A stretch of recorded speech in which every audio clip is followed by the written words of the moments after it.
Grávida e sozinha, ela escolhia o enxoval do filho quando encontrou o ex-marido. Com a nova namorada e o que aconteceu depois, ninguém esperava. A loja de enxoval era um santuário de tons pastéis e promessas sussurradas. O ar cheirava a talco e algodão novo, um perfume que acalmava a alma e embalava os sonhos de qualquer mãe. Isabela Andrade, com a mão repousando sobre a curva proeminente de sua barriga de 5 meses, sentia uma paz frágil enquanto seus dedos deslizavam por um cabide de macacões minúsculos. Cada peça era uma pequena declaração de amor ao menino que crescia dentro dela, um universo inteiro que ela estava construindo sozinha. O azul bebê parecia sereno demais, o azul marinho sério demais. Ela estava imersa nesse dilema trivial, um momento de pura e simples expectativa, quando o mundo ao seu redor se estilhaçou. Um riso familiar, um som que um dia fora a trilha sonora de sua felicidade, cortou o silêncio da loja. Ela se virou lentamente, o coração já martelando um aviso prévio contra suas costelas, e lá estava ele. Henrique Vasconcelos, seu ex-marido, o arquiteto de sua solidão. Ele não estava sozinho. Ao seu lado, com a mão dele possessivamente pousada na cintura fina, estava Camila Ferraz. Alta, impecavelmente vestida, num blazer branco que gritava poder e sofisticação, ela era a antítese de tudo o que Isabela se sentia naquele momento. O cabelo loiro e liso de Camila caía em cascata sobre os ombros, e seu sorriso era uma obra de arte, polido e brilhante, direcionado a algo que Henrique sussurrava em seu ouvido.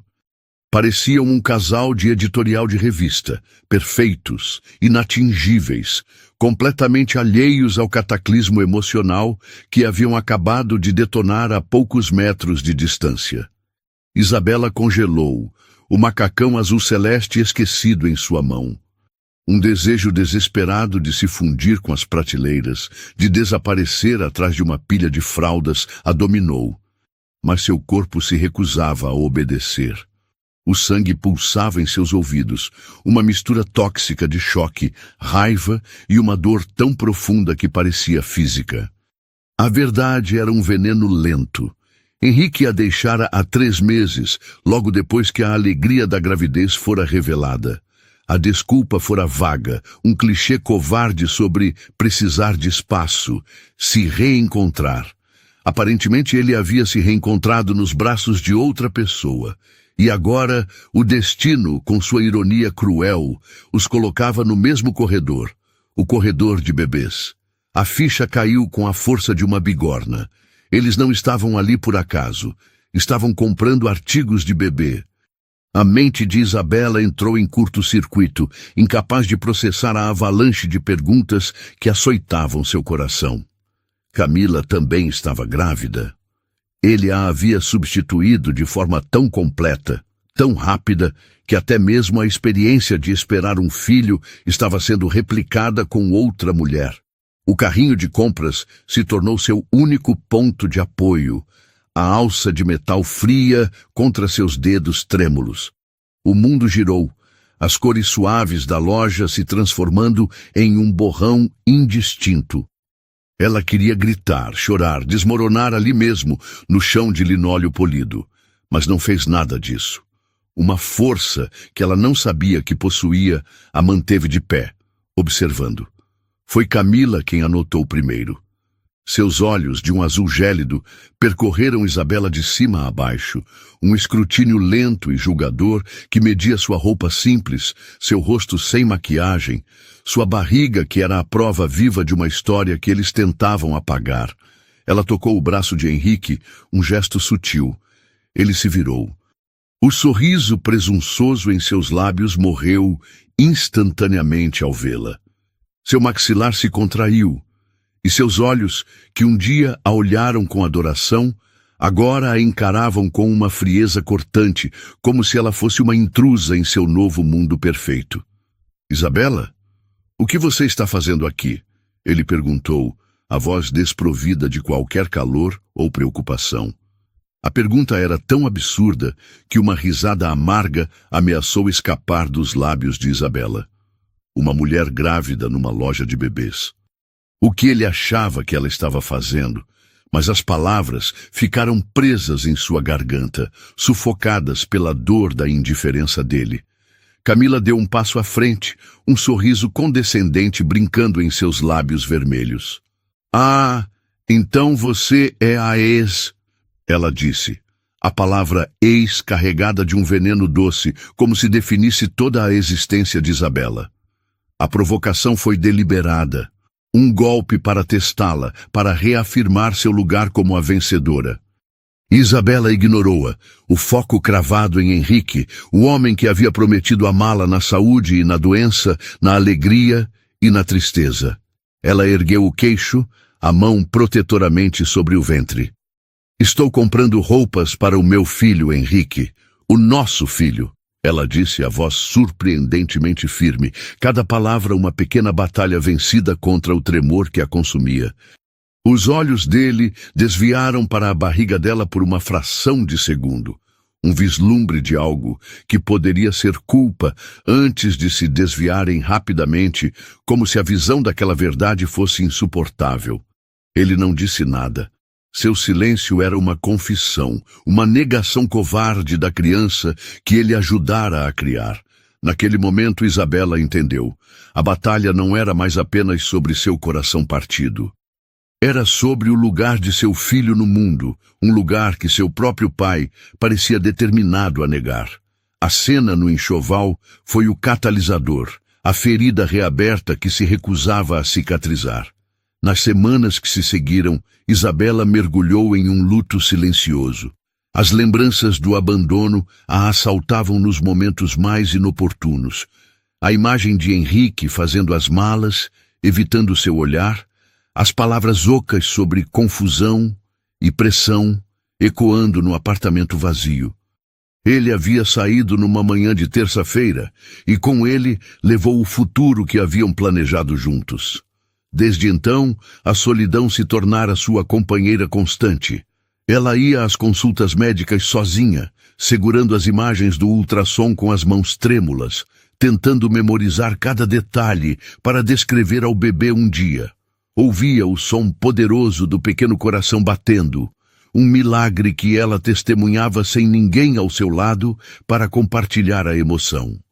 O quartinho do bebê, que deveria ser um projeto de alegria a dois, tornou-se sua terapia solitária.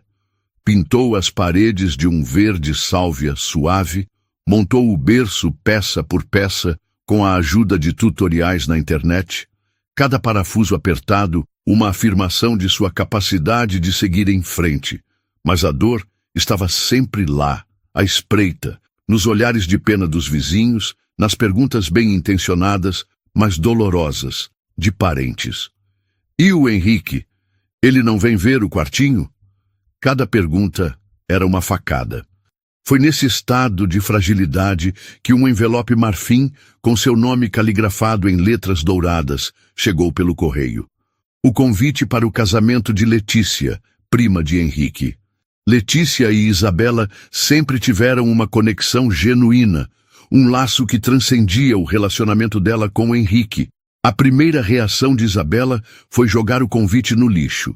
A ideia de encarar toda a família Vasconcelos, de ser o centro das atenções cochichadas, era aterrorizante.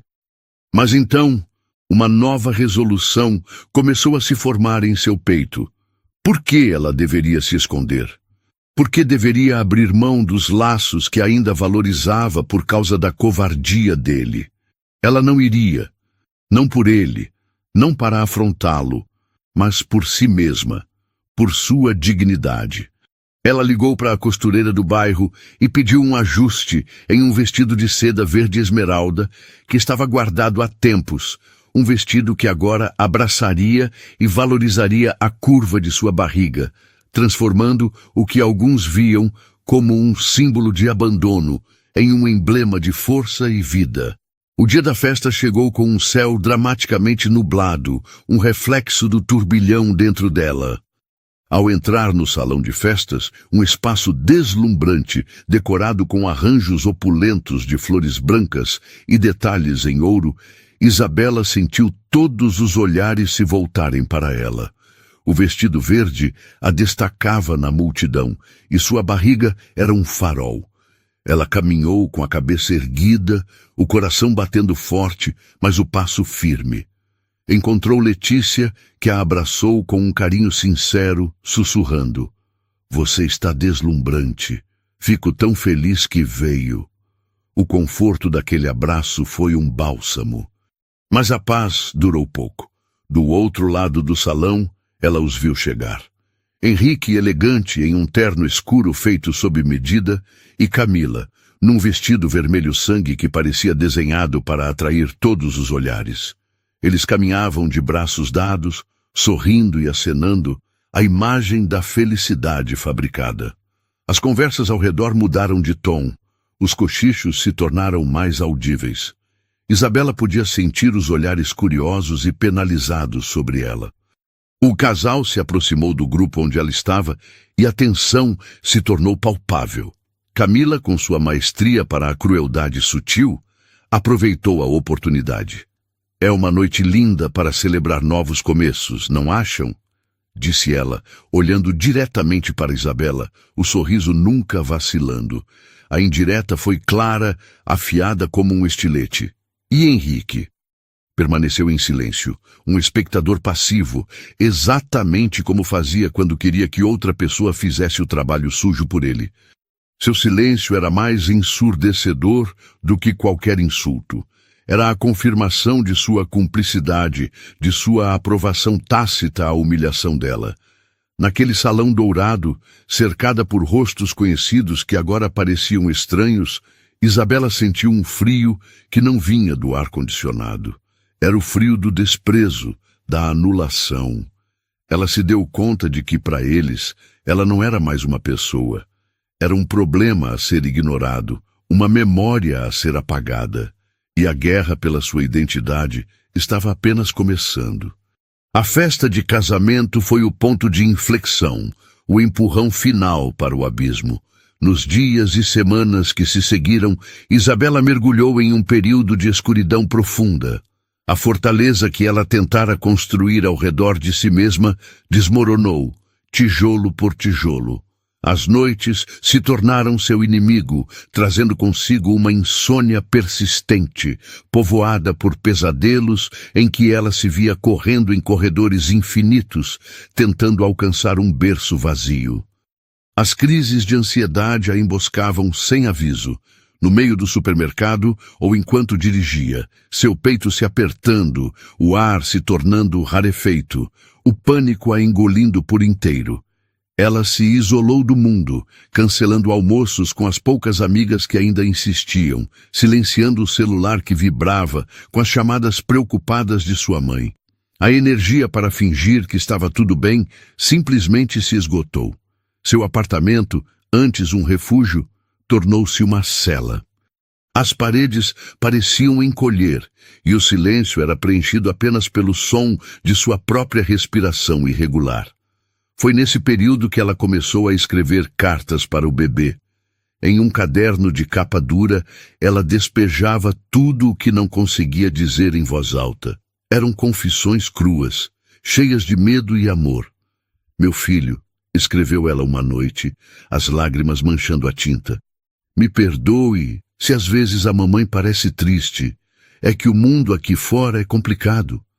Mas quero que saiba, desde já, que você é a coisa mais amada e desejada que já me aconteceu, e eu juro que vou ser o suficiente para nós dois." Escrever tornou-se seu único ato de resistência, uma forma de se conectar com o futuro, de se lembrar do motivo pelo qual precisava continuar lutando. Mesmo assim, a dúvida a corroía. O que Henrique e Camila haviam feito não era apenas um ato de traição. Era um ato de anulação. Eles a estavam substituindo, não apenas como esposa, mas em sua mente aterrorizada, como se Camila pudesse de alguma forma usurpar seu lugar de mãe. A ideia era irracional, Mas a dor não obedece à lógica. Foi em uma tarde cinzenta e chuvosa, quando o céu de São Paulo parecia chorar com ela, que uma batida firme e inesperada soou em sua porta. Hesitante, ela se arrastou do sofá, o coração acelerado de apreensão. Ao abrir a porta, deparou-se com um rosto do passado. Rafael Monteiro, ex-sócio e um dia amigo de Henrique. Ele estava encharcado, o cabelo escuro grudado na testa, e seus olhos carregavam um peso que Isabela reconheceu como culpa. Isabela, me desculpe aparecer assim, disse ele a voz baixa e grave. Mas há coisas que você precisa saber, coisas que o Henrique fez e está planejando fazer. Ela o deixou entrar, o corpo tenso de desconfiança e medo. Rafael não rodeou. Sentado na beirada do sofá, ele desfiou a verdade brutal. Henrique não a deixara apenas por Camila. Ele estava afundado em dívidas e acusações de fraude na empresa que tinham juntos. Rafael o confrontara, e Henrique, em vez de assumir a responsabilidade, escolheu fugir, usando o novo relacionamento com a filha de um investidor poderoso como sua rota de fuga e salvação financeira. Mas a revelação mais devastadora ainda estava por vir. Não é só isso, Isabela, continuou Rafael, a voz carregada de urgência. Ele não quer apenas se livrar do passado, ele quer roubar o seu futuro. Rafael então revelou o plano monstruoso. Henrique, com a ajuda de Camila e de advogados inescrupulosos, estava montando um dossiê para declará-la emocionalmente instável e, com base nisso, pleitear a guarda exclusiva do bebê assim que ele nascesse. Ele estava usando a depressão dela, o isolamento dela, consequências diretas de seu abandono, como arma contra ela. Rafael tirou do bolso de seu paletó um pendrive. Aqui estão as provas, trocas de e-mail entre ele e os advogados, conversas com Camila, onde ela já fala em assumir a criação da criança para dar a ela um ambiente estável. Ele até comprou um laudo de um psicólogo que nunca te viu na vida. Ele acha que você está quebrada demais para reagir. O mundo de Isabela se desintegrou e se reconstruiu naquele instante. A dor era excruciante, uma traição em um nível que ela jamais poderia ter imaginado. Ele não queria apenas deixá-la, ele queria destruí-la, apagar sua existência e roubar a única coisa que lhe restava, seu filho. Por um longo momento, ela não conseguiu respirar. Mas então, em meio aos escombros de seu coração, algo novo e feroz despertou. Não era mais apenas tristeza ou mágoa. Era fúria, uma fúria fria, clara e determinada. A notícia que deveria tê-la aniquilado, na verdade, a ressuscitou. Ela olhou para o pendrive em sua mão, aquele pequeno objeto de plástico que continha tanto veneno, mas que também continha sua salvação. Ela não era uma vítima indefesa. Ela era uma mãe, e uma mãe prestes a ir para a guerra. O despertar foi como emergir de um longo afogamento. A apatia que a mantivera cativa se dissipou, substituída por uma clareza de propósito que ela não sentia há meses. A primeira pessoa para quem ligou foi sua mãe, Helena.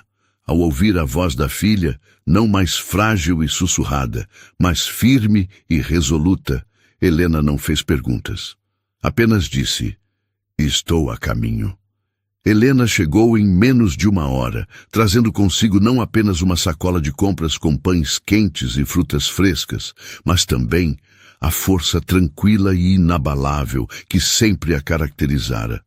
Ela não ofereceu palavras de pena ou conselhos fáceis. Em vez disso, sentou-se ao lado de Isabela na mesa da cozinha, segurou sua mão e disse, "O que nós vamos fazer primeiro?" O uso do nós foi a âncora que Isabela precisava. Ela não estava mais sozinha. Juntas, mãe e filha traçaram um plano de batalha. A primeira etapa foi encontrar a representação legal certa. Não um advogado qualquer, mas alguém que entendesse a guerra psicológica que estava sendo travada. O nome que surgiu foi o da Dr.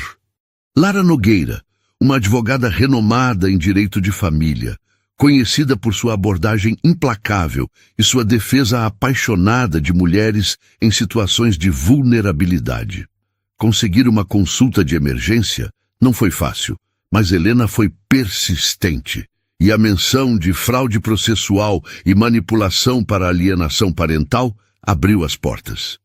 O escritório da doutora Nogueira era moderno e sóbrio, um ambiente que exalava competência. A advogada, uma mulher de cabelos curtos e grisalhos e olhos penetrantes, ouviu o relato de Isabela sem interromper.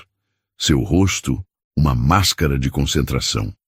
Isabela entregou o pendrive que Rafael lhe dera. Enquanto a advogada conectava o dispositivo ao seu computador e analisava os arquivos, o silêncio na sala era denso. Isabela observou as microexpressões no rosto de Lara Nogueira, um leve arquear de sobrancelhas, um aperto sutil dos lábios. Finalmente, a advogada se recostou na cadeira, tirou os óculos e olhou para Isabela. Isso não é apenas uma disputa de guarda, Isabela. Isso é uma tentativa de assassinato de caráter. É cruel, premeditado e, felizmente para nós, grosseiramente documentado. Pela primeira vez em meses, Isabela sentiu uma onda de esperança. O que eles não contavam, continuou a doutora Nogueira, é que você teria acesso a isso. Eles subestimaram você.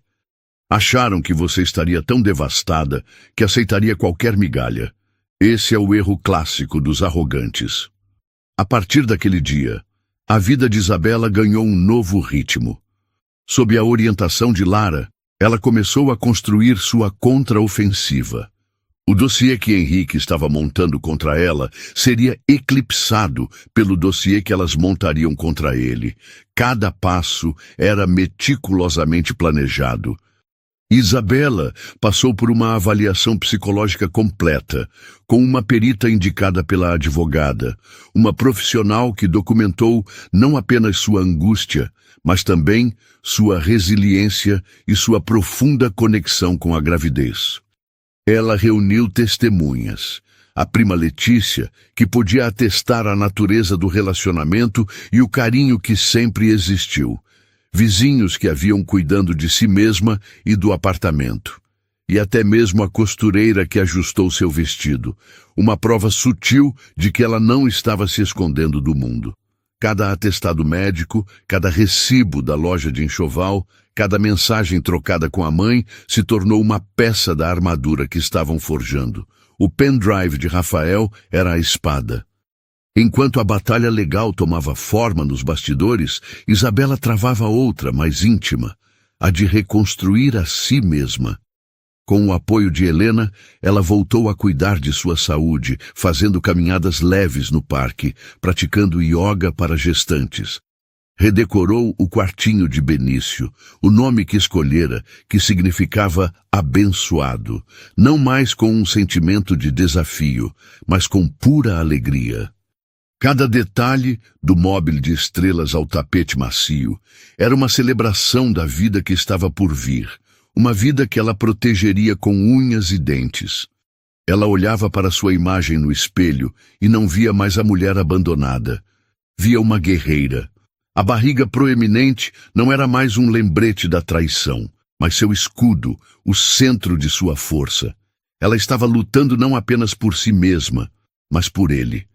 E essa percepção lhe dava um poder que Henrique jamais poderia compreender. A audiência foi marcada.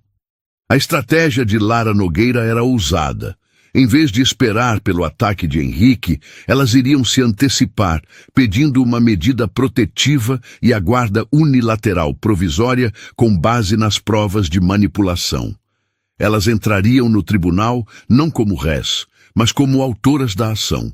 Na véspera da audiência, a ansiedade tentou se instalar, mas Isabela a combateu com uma calma recém-descoberta. Ela passou a noite lendo para Benício, a voz suave preenchendo o silêncio do apartamento, a mão sobre o ventre sentindo os movimentos suaves de seu filho, como se ele estivesse lhe dizendo que estava ali com ela. Naquela noite, ela entendeu que a vitória no tribunal seria importante, mas a verdadeira vitória já estava acontecendo dentro dela. Ela havia se reencontrado não nos braços de outra pessoa, mas em sua própria força. O dia no tribunal foi um borrão de tensão e adrenalina. O fórum, com seus corredores frios e ecoantes, era um cenário intimidante. Isabela viu Henrique e Camila do outro lado do corredor. Ele parecia pálido, a arrogância usual substituída por uma apreensão mal disfarçada. Camila, ao seu lado, mantinha uma fachada de confiança, mas seus olhos disparavam nervosamente para todos os lados. Eles pareciam menores, menos poderosos, sob a luz fria e impessoal da justiça. Quando entraram na sala de audiências, um espaço pequeno e abafado, o ar ficou pesado. O advogado de Henrique começou sua argumentação, pintando um quadro de Isabela como uma mulher instável, depressiva, incapaz de cuidar de uma criança. Ele apresentou o laudo psicológico comprado, citando surtos emocionais e comportamento errático. Isabela sentiu o sangue ferver, mas um toque tranquilizador de Lara em seu braço a manteve centrada. Então, foi a vez de Lara. Ela se levantou, calma e metódica, e começou a desmontar a farsa, peça por peça. Primeiro, apresentou o laudo da perita que avaliou Isabela, um documento robusto que descrevia uma mulher passando por um luto compreensível, mas psicologicamente sã e extremamente apta para a maternidade. Em seguida, ela chamou o psicólogo que assinou o laudo de Henrique para depor. Sob o interrogatório incisivo de Lara, o homem gaguejou, se contradisse e finalmente admitiu que nunca havia se encontrado com Isabela, baseando seu diagnóstico apenas em relatos de terceiros, no caso, Henrique. O juiz, um homem de expressão severa, fez uma anotação em seu caderno, o rosto uma carranca. O golpe de misericórdia veio com as provas do pendrive. Lara Nogueira pediu permissão para reproduzir um áudio. A voz de Camila encheu a sala, metálica e cruel. Você precisa forçar a barra, Henrique. Diz que ela te ameaçou, que ela tem surtos. A gente precisa tirar a criança dela o mais rápido possível para dar a ele um lar de verdade. Eu cuido de tudo, você sabe. O silêncio que se seguiu foi sepulcral. Camila ficou branca como papel, os olhos arregalados em pânico. Henrique afundou na cadeira, o rosto entre as mãos. Ele não olhou para Isabela, não ousou. A máscara havia caído, revelando a monstruosidade por baixo. O juiz olhou para o casal com um desprezo visível. Ele não precisava de mais nada. A audiência foi encerrada. A decisão, ele anunciou, seria rápida. Ao saírem da sala, Henrique passou por Isabela, um homem derrotado. O silêncio dele, que antes era uma arma de humilhação, agora era o som de sua capitulação. Isabela não sentiu triunfo, nem mesmo ódio. Sentiu apenas o alívio profundo e exausto de quem sobreviveu a uma longa e terrível guerra. A decisão do juiz saiu no final da tarde. Foi mais do que Lara Nogueira esperava. Guarda unilateral concedida a Isabela, com uma pensão alimentícia justa fixada. Todas as alegações de Henrique foram desconsideradas e classificadas como litigância de má-fé. E, para completar, o juiz determinou a abertura de uma investigação criminal contra Henrique por fraude processual e contra o psicólogo por falsidade ideológica. A vitória era total, esmagadora. Isabela chorou no carro, no caminho para casa, um choro que não era de tristeza, mas de libertação. Era o fim de um capítulo e o começo de tudo. Meses depois, numa noite de primavera, a bolsa de Isabela estourou. O parto foi longo, desafiador, mas ela não estava sozinha. Sua mãe, Helena, segurou sua mão durante todo o processo, uma presença constante e calmante. E às 3h17 da manhã, Benício veio ao mundo, com um choro forte e pulmões saudáveis. Quando a enfermeira o colocou em seus braços, O mundo exterior desapareceu. Havia apenas o calor daquele corpinho pequeno contra o seu, o cheiro de vida nova, os olhos minúsculos que se abriram para encontrar os seus. Era um amor tão avassalador, tão puro, que curou todas as feridas restantes. Naquele quarto de hospital, segurando seu filho, Isabela soube que tudo o que passara valera a pena. Henrique nunca apareceu. Sua ausência, que um dia a teria devastado, agora era um presente. Benício teria um começo de vida livre de toxicidade, cercado apenas de amor. A vida se assentou em uma nova e feliz rotina. As noites mal dormidas, as trocas de fraldas, as canções de ninar sussurradas no escuro. Cada momento era precioso. Isabela encontrou uma força que não sabia possuir, uma paciência infinita, uma alegria que brotava das coisas mais simples. O primeiro sorriso de Benício, o jeito como seus dedinhos se agarravam aos dela. Um dia, enquanto organizava alguns papéis, encontrou o caderno onde escrevera as cartas para o filho durante seus dias mais sombrios. Ela o leu, não com dor, mas com uma nova perspectiva. Viu a jornada de uma mulher que fora quebrada e que sozinha juntou seus próprios cacos e se reconstruiu mais forte. E foi então que a ideia surgiu. Ela não podia guardar aquela experiência só para si. Havia outras mulheres por aí, sentindo-se invisíveis, quebradas, silenciadas. Ela precisava alcançá-las.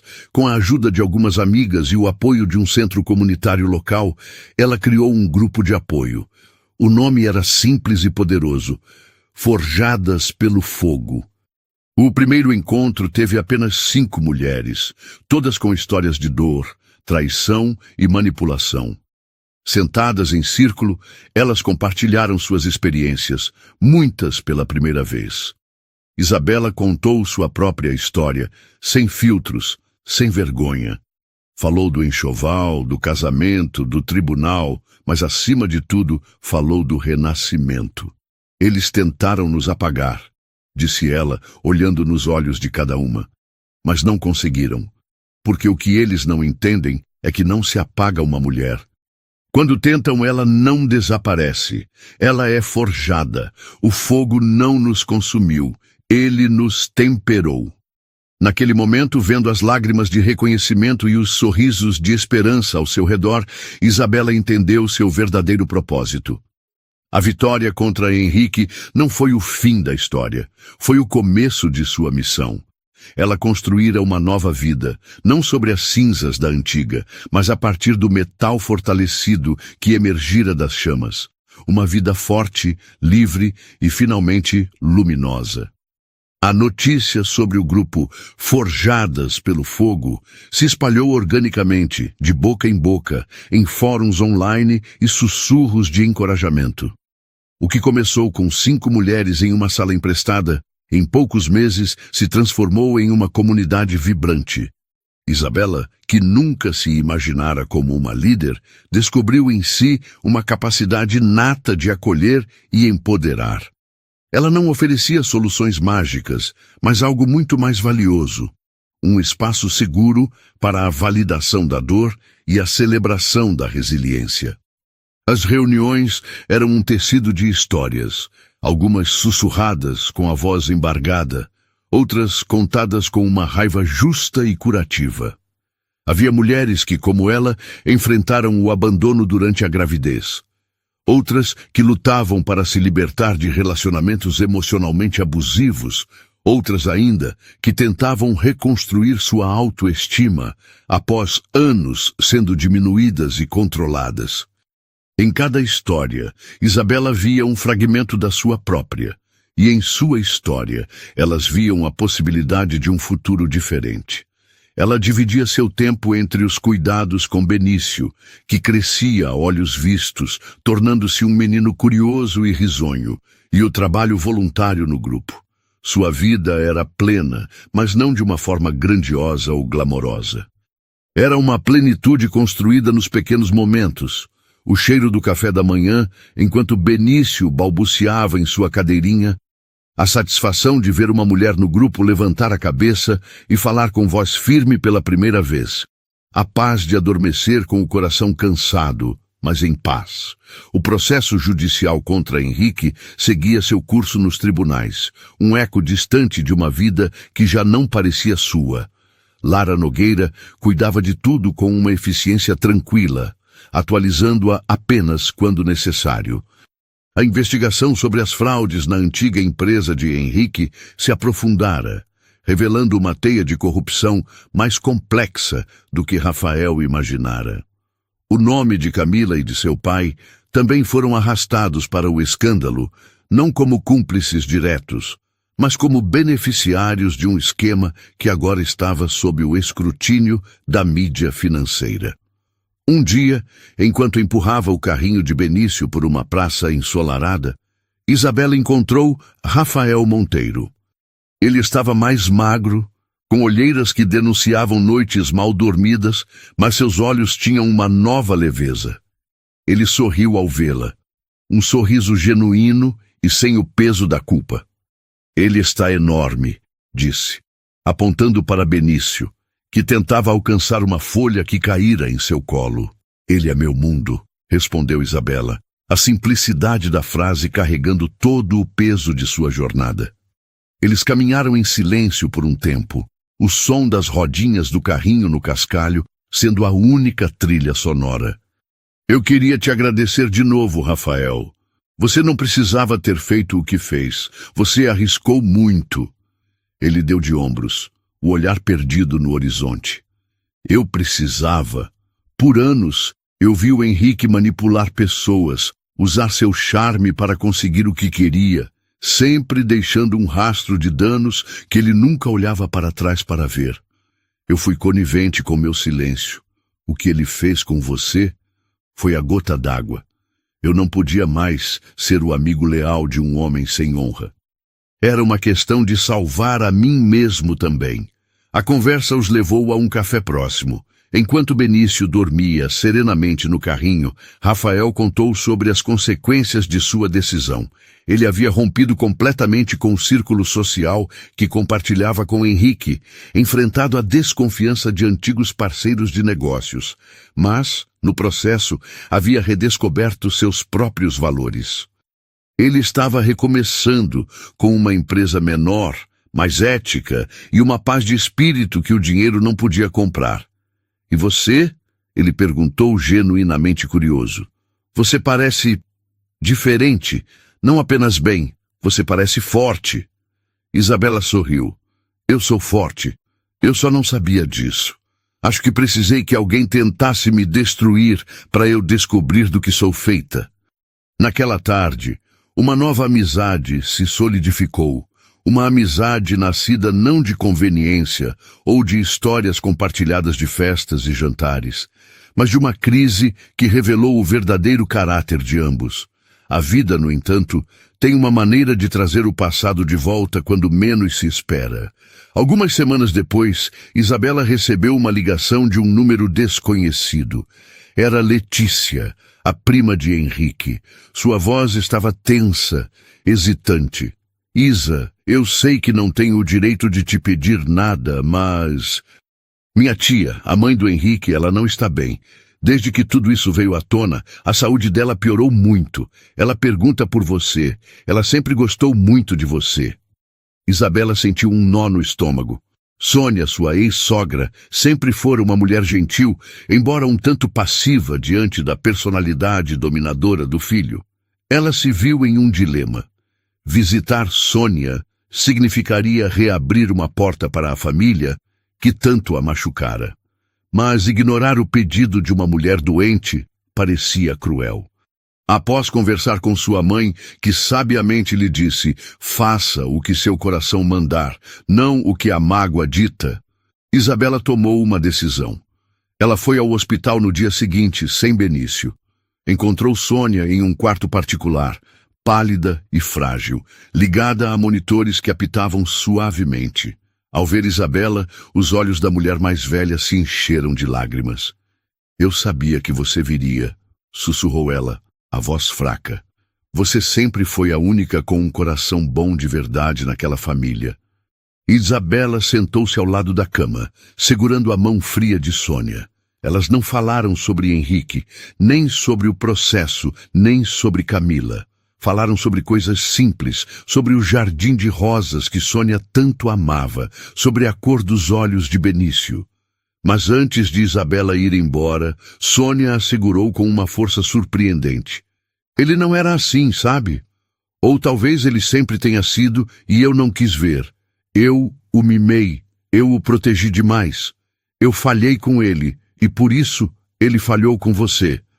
Me perdoe, minha filha, me perdoe pela dor que meu filho te causou.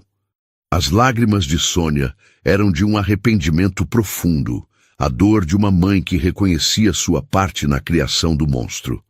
Isabela a abraçou, e naquele abraço ela não perdoou Henrique, mas libertou a si mesma do último resquício de raiva que ainda guardava por aquela família. Ela saiu do hospital sentindo-se mais leve, como se tivesse finalmente cortado a última âncora que a prendia ao passado. Enquanto isso, o império de Henrique desmoronava publicamente. As notícias sobre as fraudes se tornaram um escândalo nacional, manchando irremediavelmente o nome da família Vasconcelos. O pai de Camila, para salvar a própria pele, emitiu uma nota oficial cortando todos os laços profissionais e pessoais com Henrique, afirmando ter sido enganado pela confiança depositada em um futuro membro da família. O noivado, que nunca fora oficializado com um anel, mas sim com aparições em colunas sociais, foi desfeito em um sussurro de humilhação. Camila desapareceu dos holofotes. Sua imagem de mulher poderosa e vitoriosa, substituída pela de uma socialite tola que fora usada e descartada. Boatos diziam que ela havia se mudado para o exterior, buscando o anonimato que um dia desprezara. O julgamento final de Henrique foi marcado, não o de família, que já estava resolvido, mas o criminal. Isabela foi chamada como testemunha, não da fraude em si, mas do padrão de comportamento manipulador dele. Seu depoimento, entregue com uma calma e clareza que impressionaram o tribunal, foi a peça final que conectou a desonestidade financeira à sua desonestidade moral. Ela não o acusou com raiva, ela simplesmente apresentou os fatos, a cronologia de como ele tentou usar o sistema legal para silenciá-la e roubar seu filho. Foi devastador em sua simplicidade. Henrique, sentado no banco dos réus, parecia uma sombra do homem que um dia fora. O terno caro não conseguia esconder o quão encolhido ele estava, o brilho de seus olhos substituído por um medo opaco. Ele foi condenado a anos de prisão, uma sentença que incluía não apenas os crimes financeiros, mas também a fraude processual contra ela. A justiça, lenta e por vezes tortuosa, havia finalmente prevalecido. Na noite em que a sentença foi anunciada, Isabela não comemorou. Ela colocou Benício para dormir, sentou-se na poltrona do quarto dele e observou a chuva fina cair lá fora. Não sentia alegria pela queda de Henrique, mas um alívio profundo e solene. Era o fim. O ponto final de uma história que a havia levado ao inferno e de volta. Ela pensou em todas as mulheres do Forjadas pelo Fogo, em suas próprias batalhas, em suas próprias vitórias silenciosas. A história dela era apenas uma entre muitas, mas agora ela tinha uma plataforma para transformar sua dor em um farol. Ela pegou seu notebook e começou a escrever, não uma carta para seu filho, mas um esboço de um projeto maior, um livro, uma organização, um movimento.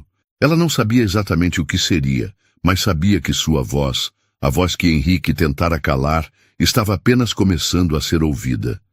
O som da chuva era como um aplauso suave, e pela primeira vez em muito tempo, Isabela olhou para o futuro e viu um horizonte infinito de possibilidades, um céu aberto que ela mesma havia conquistado. O tempo, a partir daquele ponto, assumiu uma nova qualidade. Deixou de ser um inimigo a ser suportado e se tornou um aliado, um artesão que tecia os dias de Isabela e Benício com fios de normalidade e alegria. A vida se desdobrou em uma tapeçaria de momentos preciosos.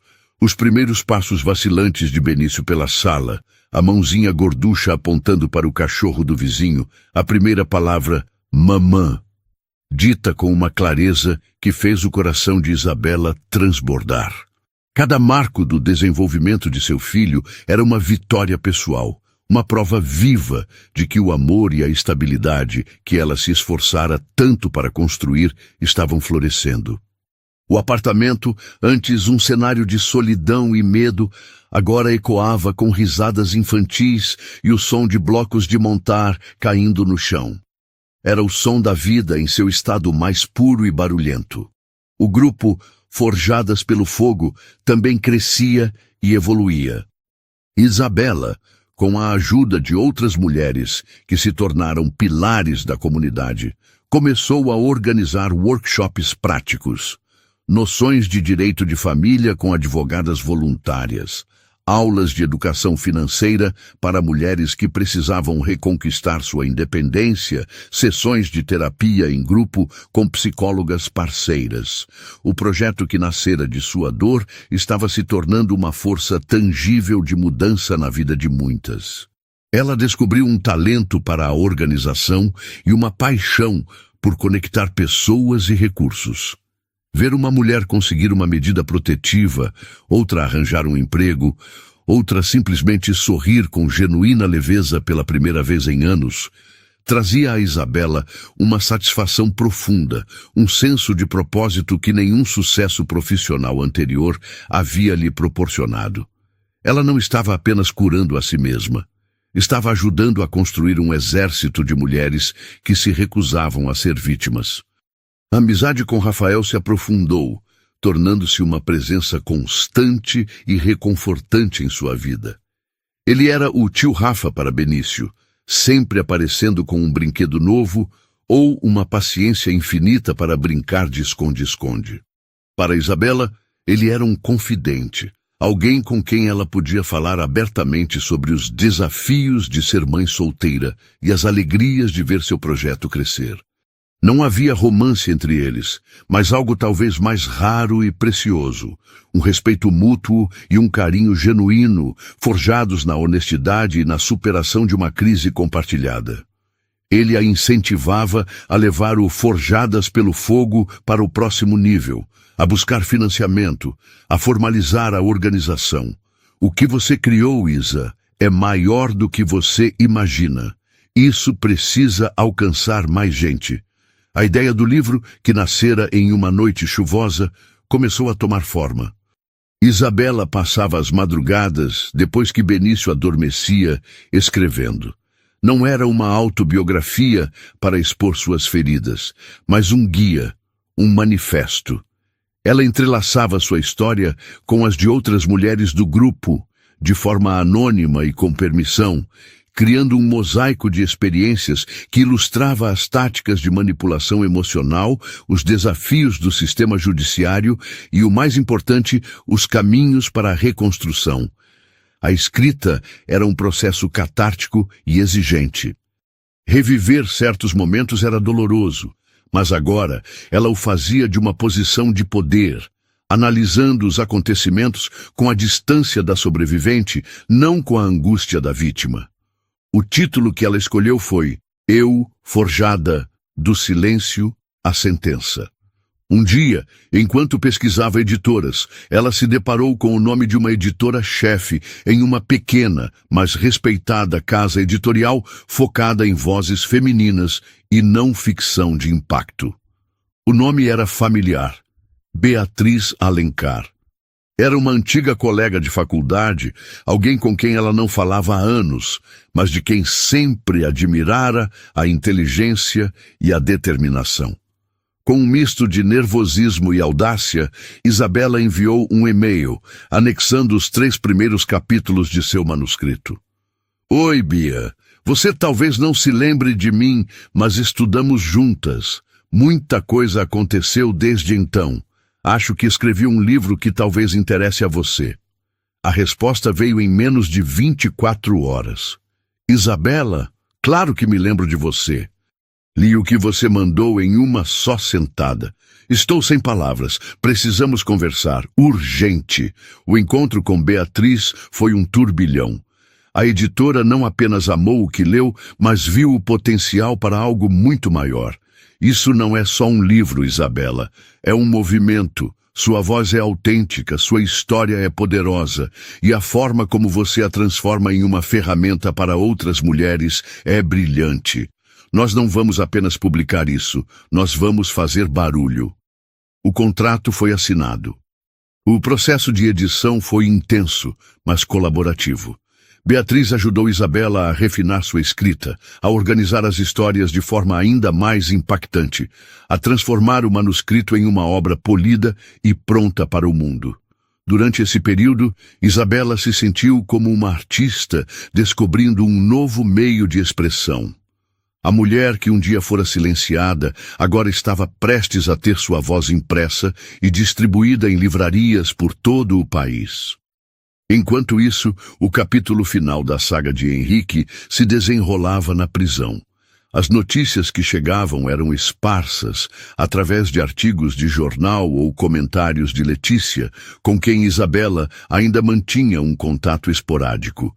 Aparentemente, a vida atrás das grades havia despido Henrique de toda a sua arrogância. Sem seu charme, seu dinheiro e suas conexões para manipular o ambiente, ele era apenas mais um número. Um homem que perdera tudo. Sua mãe, Sônia, faleceu alguns meses após sua condenação.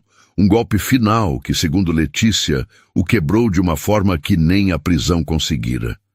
Ele se recusava a receber visitas, isolando-se em um silêncio que, desta vez, não era uma arma, mas uma rendição. Isabela não sentia nada ao ouvir essas notícias. Nem pena, nem satisfação. Henrique se tornara uma figura irrelevante, um fantasma de um passado distante. Sua energia estava focada no presente vibrante e no futuro promissor. O lançamento do livro foi um evento que superou todas as expectativas de Isabela. A livraria estava lotada. Mulheres do Forjadas pelo Fogo, amigas, familiares, jornalistas e muitos rostos desconhecidos, mulheres que haviam lido sobre o livro e se sentiram representadas. Sua mãe, Helena, estava na primeira fila, os olhos brilhando de orgulho. Rafael estava ao lado dela, segurando um Benício um pouco impaciente, mas que sorria ao ver a mãe no pequeno palco. Quando Isabela se levantou para falar, uma onda de emoção a percorreu. Ela olhou para a multidão e não viu apenas leitores. Viu uma congregação de sobreviventes e aliadas. "Boa noite", começou ela, a voz firme, mas carregada de sentimento. Há alguns anos, eu estava em uma loja de enxoval, sentindo-me a mulher mais invisível e quebrada do mundo. Eu achava que minha história tinha acabado. Hoje, olhando para cada um de vocês, eu entendo que aquela não era a minha história acabando. Era a minha história começando. Este livro não é sobre a minha dor, é sobre o nosso poder. O poder que descobrimos quando nos recusamos a ser silenciadas, quando transformamos nossas cicatrizes em mapas para guiar outras mulheres para fora da escuridão. Para cada mulher que já se sentiu apagada, descartada ou quebrada, você não está sozinha. Você não é o que fizeram com você. Você é o que você escolhe se tornar a partir de agora. Você é uma força a ser reconhecida. Você é forjada. Um aplauso estrondoso encheu a livraria. Um som que era mais do que aprovação. Era um grito coletivo de reconhecimento e poder. Naquela noite, autografando cópias de seu livro, ouvindo as histórias sussurradas de mulheres que lhe agradeciam por ter dado voz aos seus sentimentos, Isabela soube, sem sombra de dúvida, que havia encontrado seu lugar no mundo. Ela não era mais a ex-esposa de Henrique Vasconcelos. Ela era Isabela Andrade, autora, ativista, mãe. E sua história, a verdadeira, estava apenas começando a ser escrita. O sucesso de Eu Forjada foi meteórico e surpreendente. O livro não apenas vendeu bem, mas se tornou um fenômeno cultural, um ponto de referência em discussões sobre relacionamentos abusivos e empoderamento feminino. Isabela foi convidada para programas de televisão, podcasts e painéis em universidades. No princípio, a exposição a deixou nervosa, mas ela rapidamente percebeu que cada entrevista era uma oportunidade de ampliar a mensagem do Forjadas pelo Fogo para um público que talvez nunca alcançasse de outra forma. Ela aprendeu a navegar nesse novo mundo com a mesma graça e firmeza que a guiavam em sua vida pessoal. Sua autenticidade era seu maior trunfo. Ela não falava com jargões de autoajuda, mas com a honestidade crua de quem viveu o que pregava. Com o avanço das vendas e o reconhecimento público, vieram os recursos financeiros. Pela primeira vez, Isabela tinha mais do que o suficiente para viver confortavelmente. A primeira coisa que fez foi comprar um apartamento maior, em um bairro arborizado, com um pequeno quintal para Benício brincar. Era um espaço que ela escolheu, pagou e decorou, um lar que não continha fantasmas, apenas a promessa de um futuro feliz. Em seguida, ela investiu a maior parte de seus ganhos na formalização do Forjadas pelo Fogo. Com a ajuda de Rafael, que ofereceu sua expertise em gestão, e de Lara Nogueira, que cuidou da parte jurídica, o grupo de apoio se transformou no Instituto Forjada. A organização agora tinha uma sede, uma equipe de profissionais contratados, psicólogas, assistentes sociais, advogadas e a capacidade de oferecer suporte gratuito e estruturado a centenas de mulheres. O sonho que nascera em seu pequeno apartamento agora era uma instituição sólida, um farol de esperança com endereço fixo. Benício, agora um garotinho de quase 4 anos, era o centro gravitacional de sua vida. Ele era uma criança feliz, extrovertida e carinhosa, alheio à tempestade que precedeu seu nascimento. Isabela era cuidadosa ao explicar a ausência de uma figura paterna. Ela não mentia, mas adaptava a verdade à sua idade. O papai mora muito, muito longe, meu amor. Mas você tem a mamãe, a vovó Helena, o tio Rafa e um monte de gente que te ama mais do que tudo no mundo. Ela estava determinada a criá-lo sem o veneno do ressentimento, ensinando-lhe sobre respeito, empatia e a importância de tratar todas as pessoas com dignidade. As lições que Henrique nunca aprendera. A relação dela com Rafael continuava a ser um pilar de sua vida. A amizade deles era fácil, profunda e desprovida de complicações. Eles eram a família que escolheram um para o outro, celebrando aniversários, cuidando um do outro em dias de doença e compartilhando as alegrias e frustrações da vida.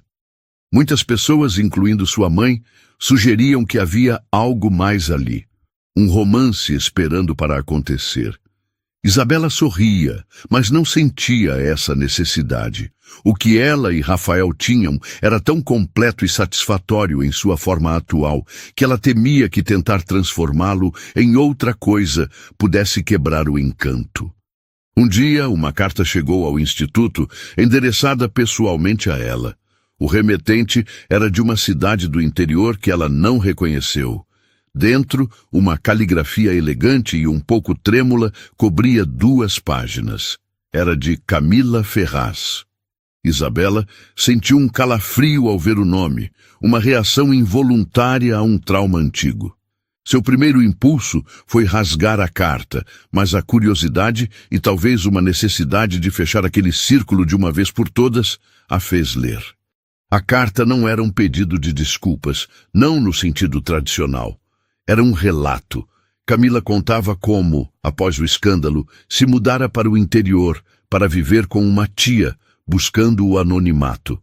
Contava como a humilhação pública, a forçara a olhar para si mesma pela primeira vez, sem o verniz do dinheiro e do status.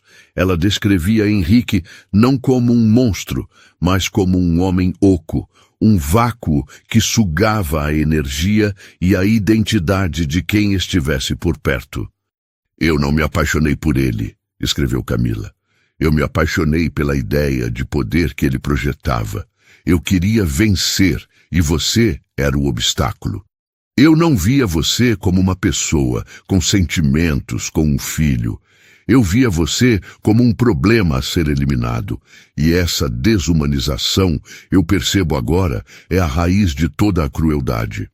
No final da carta, ela dizia que havia lido o livro de Isabela. Sua história, contada por você, me fez enxergar a minha. Eu não peço seu perdão, pois não acho que o mereça. Mas escrevo para dizer que o que você fez, a forma como você se reergueu e usou sua voz, não mudou apenas a sua vida. Mudou a minha também. Obrigada. Isabela dobrou a carta lentamente, o coração batendo de forma estranha. Não sentiu compaixão nem raiva. Sentiu uma espécie de paz melancólica. Camila, a antagonista perfeita de sua história, também era, à sua maneira, uma vítima do mesmo sistema de poder e manipulação. Ela havia sido uma peça no jogo de Henrique, uma peça disposta e cruel, mas ainda assim uma peça. A carta era a prova final de que a onda de choque de sua decisão de lutar havia se estendido muito além de sua própria vida, criando ondulações em lugares que ela nunca imaginou. Ela guardou a carta, não como um troféu, mas como um lembrete da complexidade da natureza humana e da capacidade de transformação, mesmo nas circunstâncias mais sombrias. A vida continuou, com seus ritmos e suas surpresas. O Instituto Forjada recebeu um grande prêmio de direitos humanos, o que trouxe ainda mais visibilidade e financiamento. Isabela se tornou uma voz influente no cenário nacional, consultada para a elaboração de políticas públicas de proteção à mulher. Ela viajava pelo país dando palestras, mas sempre garantia que nunca ficaria longe de Benício por mais de 2 noites. Ele era seu norte, sua prioridade inegociável. Em uma dessas viagens, para uma conferência no Rio de Janeiro, ela reencontrou Beatriz Alencar, sua editora, que se tornara uma grande amiga. Elas jantaram em um restaurante com vista para o mar, celebrando o sucesso contínuo do livro e os novos projetos do Instituto. Sabe, Isa, disse Beatriz, mexendo em sua taça de vinho, às vezes eu me pergunto se você já pensou em si mesma, em ter um novo relacionamento, em se apaixonar de novo. Isabela sorriu, um sorriso genuíno. Eu me apaixono todos os dias, Bia. Eu me apaixono pelo sorriso do meu filho, pelo progresso de uma mulher no instituto, pela beleza de um dia de sol, o amor romântico. Ele não é mais o centro do meu universo. Por muito tempo, minha identidade foi definida por ser a esposa de alguém, depois a ex-esposa. Hoje, minha identidade é minha. Eu sou a Isabela.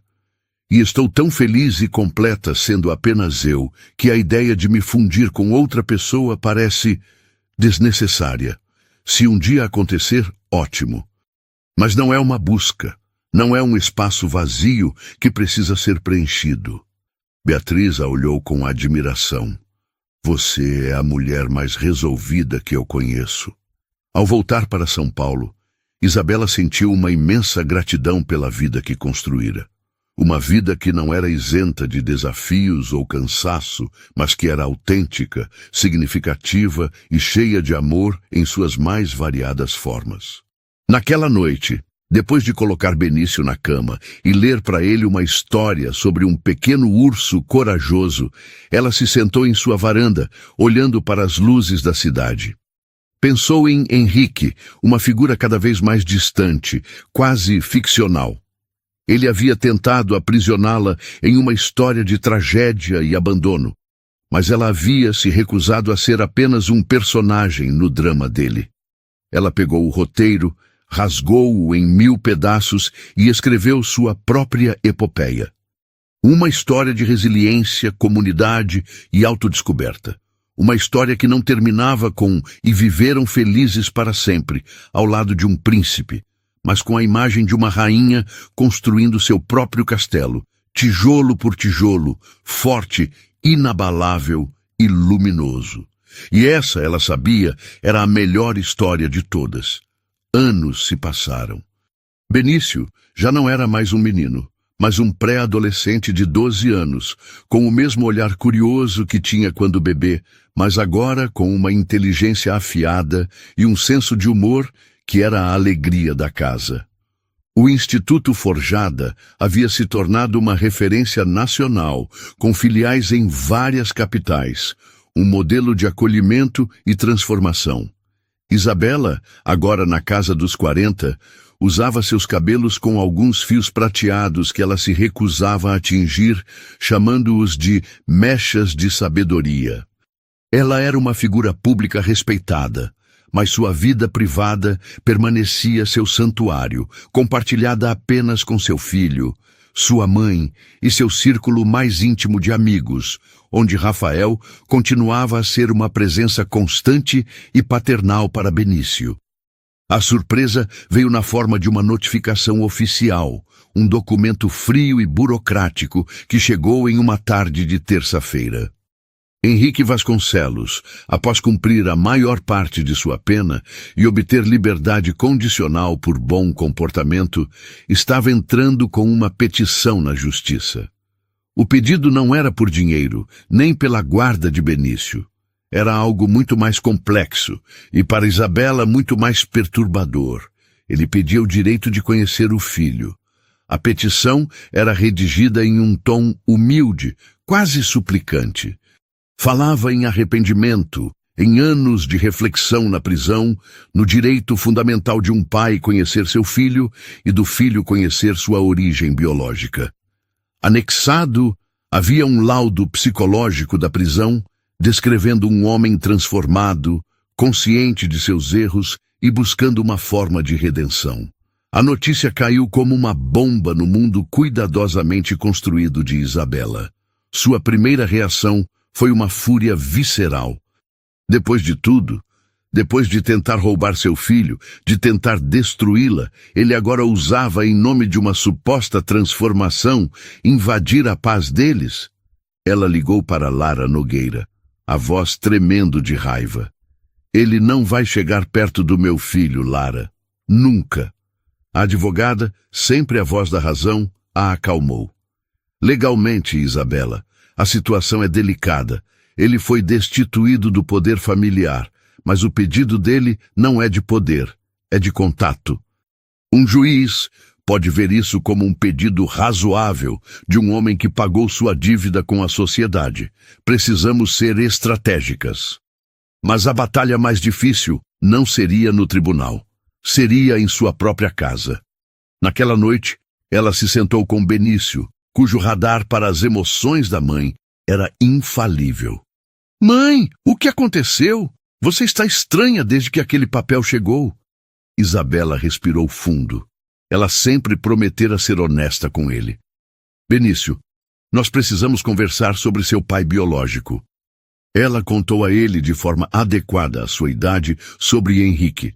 Não o pintou como um monstro, mas como um homem que fez escolhas terríveis, que a machucou muito e que por causa dessas escolhas nunca esteve presente. E então ela lhe contou sobre o pedido. A reação de Benício não foi a que ela esperava. Ele não demonstrou raiva nem medo. Ele ficou em silêncio por um longo tempo, processando. Então olhou para ela com uma seriedade que o fazia parecer muito mais velho e perguntou: "Ele é uma pessoa ruim?" Isabela hesitou. "Ele fez coisas muito ruins, meu filho." Benício ponderou. "Mas as pessoas podem mudar? Você não diz isso no instituto, que as pessoas podem se reconstruir?" A pergunta a atingiu como um soco. Seu próprio discurso, sua filosofia de vida, sendo usada em um contexto que ela nunca imaginou. "Sim, eu digo," ela respondeu, a voz baixa. "Então," continuou Benício, "eu não quero um pai.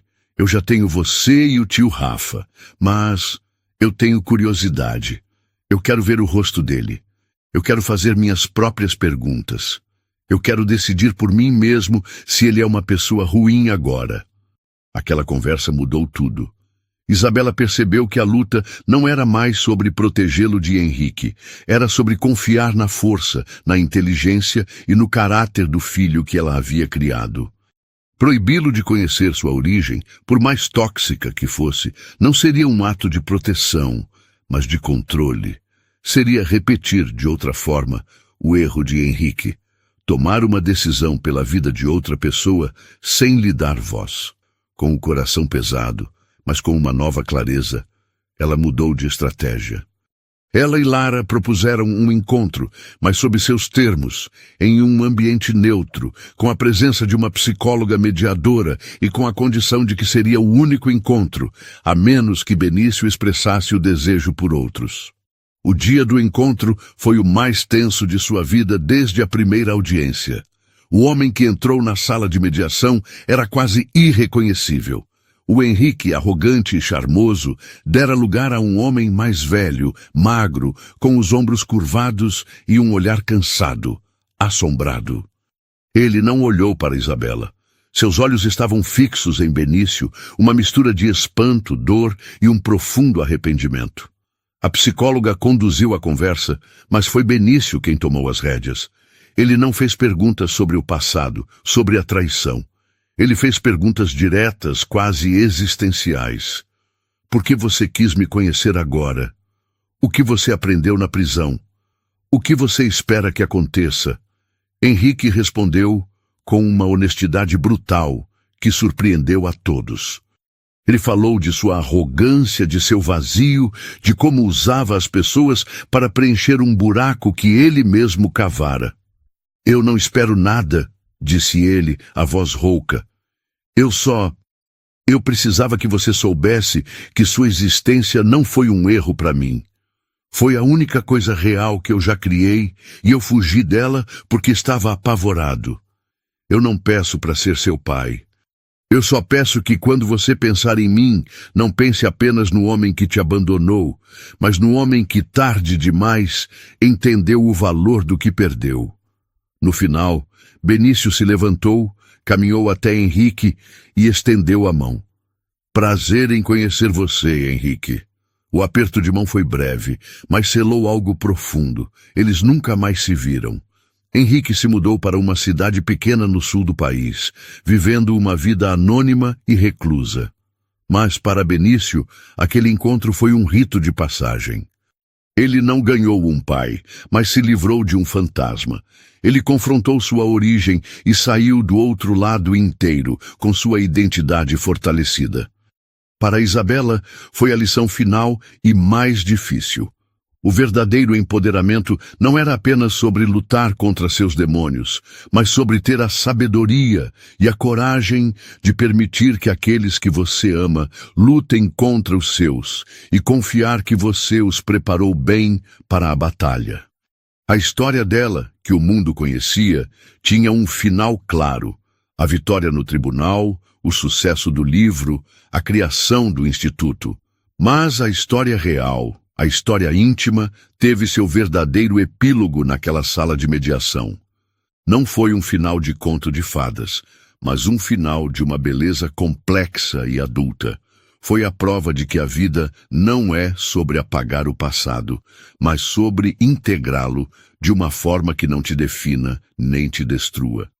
Foi a constatação de que a maior vitória de Isabela não foi ter derrotado Henrique, mas ter criado um filho capaz de encará-lo com compaixão e firmeza e de escolher seu próprio caminho. E essa é a história que eu queria compartilhar com vocês hoje. Uma jornada que começou com uma lágrima em uma loja de bebê e terminou com um aperto de mão que redefiniu o significado de força e perdão.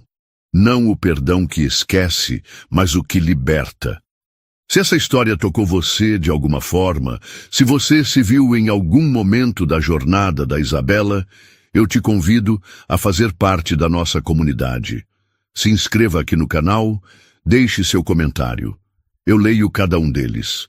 E me conta, de 0 a 10, que nota você dá para a força que a Isabela descobriu dentro dela? Obrigada por assistir e até o próximo vídeo.